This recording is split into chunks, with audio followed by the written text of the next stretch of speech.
திருச்சிற்றம்பலம். திருநாவுக்கரசு சுவாமி அருளிய தேவாரம் 4ஆம் திருமுறை. பண் இந்தளம். தலம் திங்களூர். பதிகம் 18. பாடல் 7.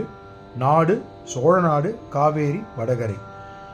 7 கோலாமவர் ஊழி படைத்தன. 7 கோலாமவர் ஊழி படைத்தன.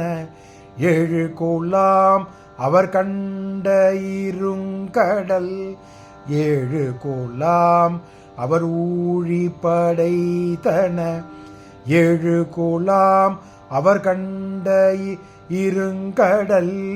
7 கோலாம் ஆளும் உலகங்கள். 7 கோலாம் ஆளும் உலகங்கள். 7 கோலாம் இசையாகின தாமே. 7 கோலாம் ஆளும் உலகங்கள். 7 கோலாம் இசையாகின தாமே.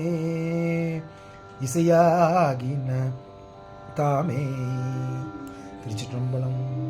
திருச்சிற்றம்பலம். இது 7ஆம் பாடல் விளக்கத்தை பார்த்து விடலாம். இந்த 7ஆம் பாடலும் பல அற்புதங்களை மேற்கோள் காட்டியுள்ளார். 7ஆம் நூற்றாண்டிலேயே 7 மகா சமுதிரங்கள் உள்ளன என்பதை அப்பர் சுவாமிகள் கண்டுபிடித்து உள்ளார். ஒன்று யோசித்து பாருங்களேன். அந்த காலத்தில் தரை வழியில் மட்டும்தான் பயணம் செய்ய முடியும். ஆனால் இந்த உலகத்தில் 7 கடல்கள் உள்ளன என்பதை எப்படி அப்பர் சுவாமிகள் கணக்கிட்டு இந்த படிகத்தில் இந்த 7ஆம் பாடலில் மேற்கோள் காட்டியுள்ளார் என்பது பெரும் வியப்பு.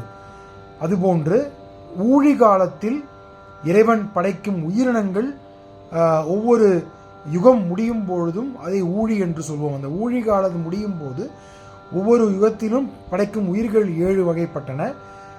2வது 7 பெருங்கண்டங்கள், கடல்கள். அந்த கடல்கள் தான் அந்த கடல்கள் உங்கள் அனைவருக்கும் அறிந்த கடல்கள். வடக்கு ஸ்பெசிபிக் பெருங்கடல், தெற்கு ஸ்பெசிபிக் பெருங்கடல், வடக்கு அட்லாண்டிக் பெருங்கடல், தெற்கு அட்லாண்டிக் பெருங்கடல், இந்தியன் மகாசமுத்திரம், தெற்கு அண்டார்டிகா, ஆர்டிக் பெருங்கடல். இத்துணை 7 பெருங்கடல்களில் பேரை குறிப்பிடாமல் 7 பெருங்கடல் என்று ஒரு வரியில் கூறிவிட்டார். அதுபோன்று 7 உலகங்களை ஆள்பவர், தோற்றுவிப்பவர் என்று இந்த பாடலின் மூலமாக சொல்லியுள்ளார். கடைசி வரியில் 7 ஸ்வரங்களை நமக்கு கொடுத்துள்ளார், இசையை வடிவமாக கொடுத்துள்ளார். 7 ஸ்வரங்கள் நமக்கு உள்ளன. சரி கம பத நிச என்ற 7 ஸ்வரங்களை நமக்கு கொடுத்தவர் சிவபெருமான் என்பதை 7ஆம் நூற்றாண்டிலே நமக்கு கூறியுள்ளார். இந்த மும்மூர்த்திகள் வாழ்ந்த நூற்றாண்டு 18ஆம் நூற்றாண்டு. நாம் அனைவருக்கும் அறிந்தது சாமா சாஸ்திரிகள், தியாகராஜ சுவாமிகள், முத்துசாமி தீட்சிதர் அவர்கள் தான் இந்த இசைக்கு கர்நாடக இசைக்கு வடிவம் கொடுத்தவர்கள். அதன் பிறகுதான் அந்த கர்நாடக இசை பிரசித்தி பெற்றது. 7ஆம் நூற்றாண்டு 6ஆம் நூற்றாண்டிலேயே இந்த 4 பெருந்தகைகள் இசைக்கு வடிவம் கொடுத்து பன்முறையில் நமக்கு இந்த பண்ணிலிருந்து தான் அந்த இசை, கர்நாடக இசை உருவானது என்பது வரலாறு. அதை இந்த பாடலின் மூலமாக நமக்கு ஆணித்தரமாக அப்பர் சுவாமிகள் கூறியுள்ளார். திருச்சிற்றம்பலம்.